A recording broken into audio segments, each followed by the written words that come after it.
Hey, this is Chuck from Monocoque Metalworks. Today I'm going to do some hammer and dolly work on these V12 bonnet panels.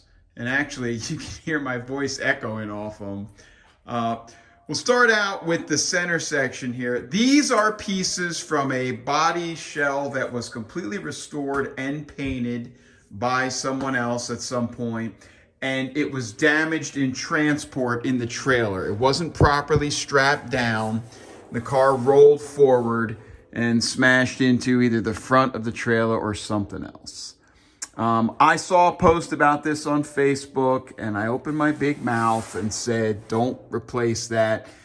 It should be hammered out, and the next thing you know, I have more work to do. But you can see where this, I'm sure this is from the damage in the trailer, but this is all work that was underneath a filler before that. So is this. We'll smooth that out some. We won't try to make it absolutely perfect, but we will smooth that out quite a bit. And then we will get the nose as close as we can to the way it should be. And I'll show you a better picture of that when I start working on it. So the center section was damaged. The lower valance was also damaged. This isn't too bad. And these pieces have already been stripped and either dipped or media blasted, and then I think they're E-coated. But it's a nice start for us. And I'll probably just leave this black on here as a guide coat. This inner valance is just barely tweaked a little bit, but they did go ahead and bring that. And then this wing, this is not damaged from the accident, but they'd like us to smooth this out as well. And then if you look here on the side marker, this is obviously hand drilled, and this is possibly at the dealer or the importer when it came into the US to put this on originally. They did not get very fancy with that.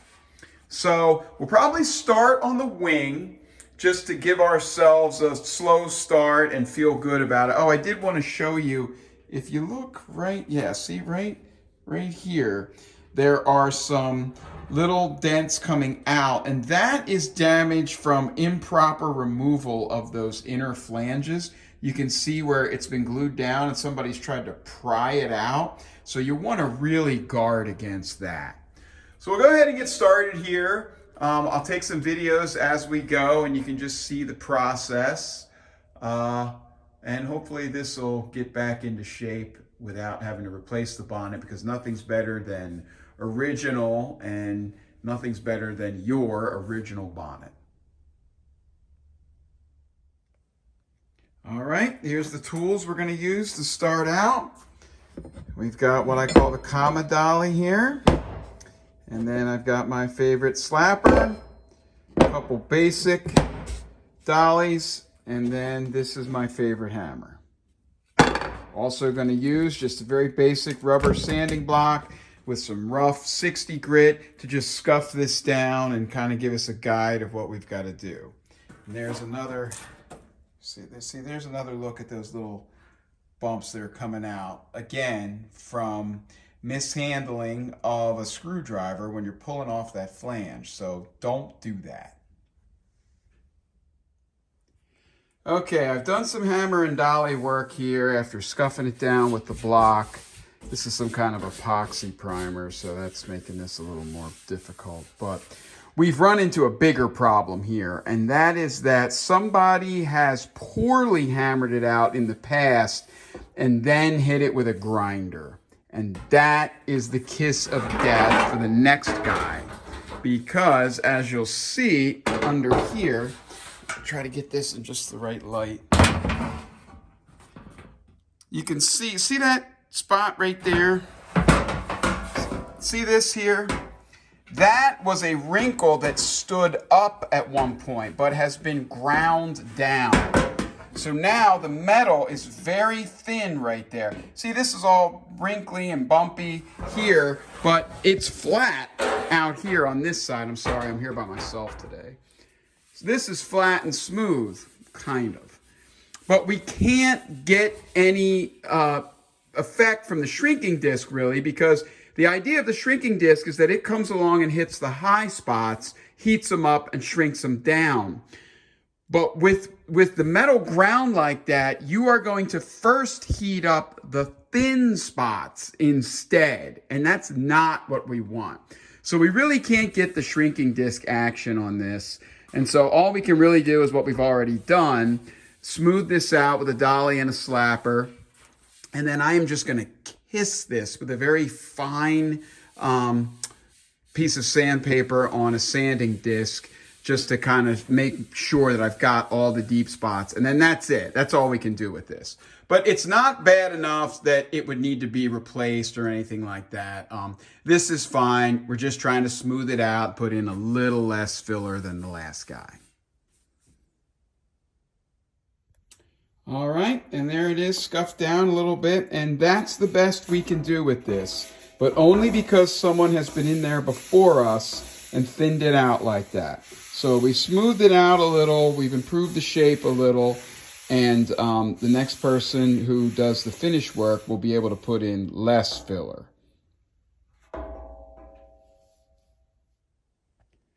All right, next we're going to have a crack at this lower valance. This is the air scoop. It's called the lower air duct panel. This is the one that was in there, but this is not original. This is an aftermarket piece. You can tell by the size and shape of this rib, although this is a better aftermarket piece than a lot of the other ones that I've seen. So I guess we will just go ahead and reuse this. It's straight. Now somebody has, I don't know what, I guess these are where they've drilled out with a spot weld drill the original spot welds, and then they've maybe riveted it in. There's a bunch of screw holes in here. Oh, there you can see. You can see there's some piece of paper towel jammed in there. So we'll have to figure that out because that all gets spot welded back into here. But for now, we are just going to go ahead and do some hammer and dolly work here. Some of this distortion is probably original right here in this leading edge, but down here that is not. So let's go ahead and take that out. Okay, I've worked on this for a couple hours now, and I think I've pretty much got it. This shiny epoxy primer in black is really an unforgiving guide coat. I mean, it will show you exactly where it is and isn't perfect. You can see I've done some work in here, and it's not quite perfect in there. And if you also look, you'll see that over here, it's a little bit sharper than over here. That's original. You can tell by the way this all comes together that that's how that was.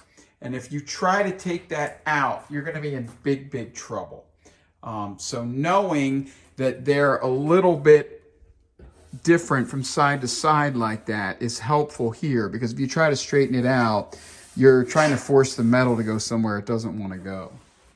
So we are going to continue to work this. I'm going to strip the paint off now and see how it's just this little area is not quite right. I'm hoping to smooth some of that out with the shrinking disc. Sometimes it's a little difficult in that area, but I've been playing around with this for a while. But you can see for the most part, I've got the nose just where it needs to be. And if you look here like this, you see it's hard to get with the focusing. But you can see from this angle that it's where it wants to be as well.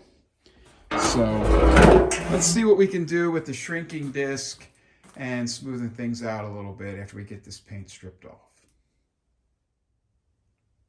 All right, that's all finished. Came out very nice. It's not absolutely perfect, but you don't want perfect to get... You don't want to get carried away trying to make every little thing perfect and then screw something up. We haven't removed any metal here. You can see where people have been messing around with it in the past. That wasn't as obvious until I started getting into it. I don't know what these two little holes are. I'm not as familiar with the Series 3 cars, so this might be some type of little bracket for the front license plate. I'm not sure, but if they're not supposed to be there, I'll weld them up. And so next we've got to put this piece, this lower air duct scoop in. And so actually here's the back here. It'll fit in there just nicely. There's the two little grill brackets. So we're going to grind this all down. Again, this has been taken out with a spot weld drill, not very cleanly. And then I think someone had just clamped that piece in there. We're going to put that in properly. It should be spot welded along here and along here and along here and along here. So we will probably use a combination of spot welds and plug welds. These are pretty big holes, so we might just use these to plug weld that section. All right, let's get to work on that. Okay, it's time to weld in the air scoop. It's also called the lower air duct panel. This is a reproduction piece that was given to me with this stuff, and it's actually pretty good as far as that goes. And so they had already put this in a very not good way. You could see where they had drilled out the spot welds with one of those spot weld little hole saw drills, and I don't like those. They leave too big of a space. I'd rather just use a good 1/4-inch drill bit with a shallow point. But anyway, I'm going to go ahead and use those holes as plug welding holes, even though they're bigger, along this seam here. And then over here on this seam, they seem to not have really done much of anything here. They had drilled out the old spot welds, but didn't do anything at all to connect this. You do need to connect this because when this piece goes in there and you've got this seam and this seam spot welded, that triangulates this and just makes it even stiffer. And then on the sides, I think I'm going to come in here and go ahead and grab this with the spot welder. I decided to put these holes in and plug weld this and not use the spot welder. One, because it's very tough to get the spot welder tongs in here, and they'd be coming in on an angle. You don't get as good of a weld. And then also, this is 16 gauge here. It's thicker. And so I just decided, all right, I'm going to use plug welds here, and I'm going to put in my screws, because the screws put that little hole in the center. And then, see, with the 16 gauge, if you start to spot weld this, you're going to really be building up a bead of weld with the MIG before you start to get the penetration. You're going to get all these lumps. If you put the screws in, it holds it down really nicely, and then you're also filling that little hole and then the big hole, and you're going to get more penetration and less buildup, which is what you want.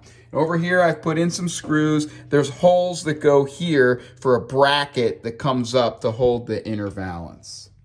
So let's go ahead and spot weld, or spot and plug weld this into place. All right, we're all welded up. You can see where there was a little extra hole here on the edge, so I had to put some weld in there, and then I'll grind that down so it looks just right. The sides of this aftermarket panel were not quite wide enough, so I had to do a little hammer and dolly work, and then I really pulled them in with a pair of vice grips with a big flange on it, and then it was never going to stay on its own. So I put some little tacks down in here, and I'll just weld them, or I'm sorry, grind them down a little bit. And then the corners get little tears in them, so they're welded up. And then you can see these were those big holes from that little spot weld hole saw. So they're a little messy because I had to use a lower setting and really fill them in. And then back here are our standard plug welds all along the back. And I'll just kiss this a little bit with a sanding disc too. So let's go ahead and clean that up, and then this piece will be all done. It's amazing the stiffness that is added when you put this in. And that's really how a whole E-type works. Everything's floppy, but then when you weld it all together, it makes it nice and stiff. Here you can see as I'm moving the thing, you get a little bit of distortion here from all the heat that goes in because those holes were so big. So you want to watch that. So I'll probably hammer and dolly that just a little bit too. Okay, we're all done. I may have to weld up these two little holes with a little drop from a TIG welder later on, but otherwise we are all done. You can see I've ground these down flush a little bit, and the body shop may want to smear some seam sealer in here. That probably wouldn't hurt. You can see there's a gap here, and that's normal. We've ground down those big ugly plug welds there from those big holes. And we've done all our hammer and dolly work, and that is ready to go back together. You can see this is drooping here just a little bit. I'll probably play with that some with my hands.